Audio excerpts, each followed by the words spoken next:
ভাই ভাই ভাই ভাই ভাই ভাই ভাই একটু দাঁড়ান দাঁড়ান দাঁড়ান। ভাই আপনার নাম কি? মোহাম্মদ কাসর সরকার। আপনার দেশের ভাষা? সিরাজগঞ্জ। সিরাজগঞ্জ। আপনি এনে কি করেন? এখানে অল্টারনেট জব করি আর কি। ওয়ালটনে জব করেন? জি।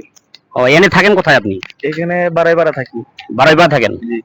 আমি আপনার সাথে একটা ধাঁধা খেলবো, আপনি খেলবেন আমার সাথে? জি বলেন, খেলি। হুম। আমি আপনাকে একটা প্রশ্ন করবো, প্রশ্নের উত্তর দিতে পারলে আপনার জন্য 500 টাকা পুরস্কার আছে। জি বলেন। যদি আপনি প্রশ্নটার উত্তর দিতে পারেন আপনার জন্য 500 টাকা পুরস্কার। জি বলেন। প্রশ্নটা করব। করেন। প্রশ্নটা হচ্ছে, কোন গ্রামে মানুষ নাই? কোন গ্রামে মানুষ নাই? প্রশ্নটা আবার করতেছি, কোন গ্রামে মানুষ নাই? কবরের ঘরে মানুষ নাই। না, হয় নাই, একটু ভাবি দেখেন। কোন গ্রামে মানুষ নাই?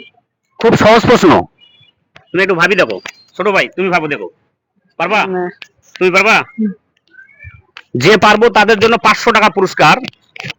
খুব একটা সহজ প্রশ্ন দিছি, কোন গ্রামে মানুষ নাই? আকাশ। আকাশ তো গ্রাম না।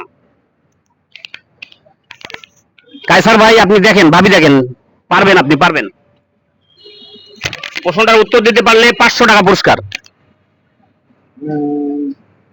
কোন গ্রামে মানুষ নাই? সঠিক বলতে পারবো না। একটু ভাবি দেখেন, পারবেন? পারলে 500 টাকা আপনার জন্য পুরস্কার। আসলে ভাবার কিছু নাই, মানে আমি বলতে পারতেছি না। কোন গ্রামে মানুষ নাই মানে গাড়ি, হয়তো গাড়ির ঘরের মানুষ নাই গ্রামে। আপনি প্রশ্নটা ভালো করে বোঝেন যে কোন গ্রামে মানুষ নাই, মানে গ্রাম আছে মানুষ নাই। খুব একটা সহজ প্রশ্ন, পারলে উত্তর দিতে পারবেন। আর উত্তর দিতে পারলে আপনার জন্য 500 টাকা পুরস্কার। দেখো ছোট ভাই তুমি ভাবি দেখো, পারবা? তুমি পারবা? যে প্রশ্নটার উত্তর দিতে পারবে তার জন্য 500 টাকা পুরস্কার। পারবেন না? না। দর্শক, এই ভাইকে একটা প্রশ্ন করেছিলাম, কোন গ্রামে মানুষ নাই। ভাই প্রশ্নটার উত্তর দিতে পারে নাই, এই ছোট ভাই দুইজন এরাও উত্তর দিতে পারে নাই। আপনারা যে এই প্রশ্নটার উত্তর দিতে পারবেন আমার কমেন্ট বক্সে কমেন্ট করে যা জানাবেন, আপনার জন্য 500 টাকা পুরস্কার থাকবে। অবশ্যই জানাবেন আমার কমেন্টস করে কোন গ্রামে মানুষ নাই। আপনারা আমার কমেন্টসে এই প্রশ্নটার উত্তর দিয়ে যাবেন।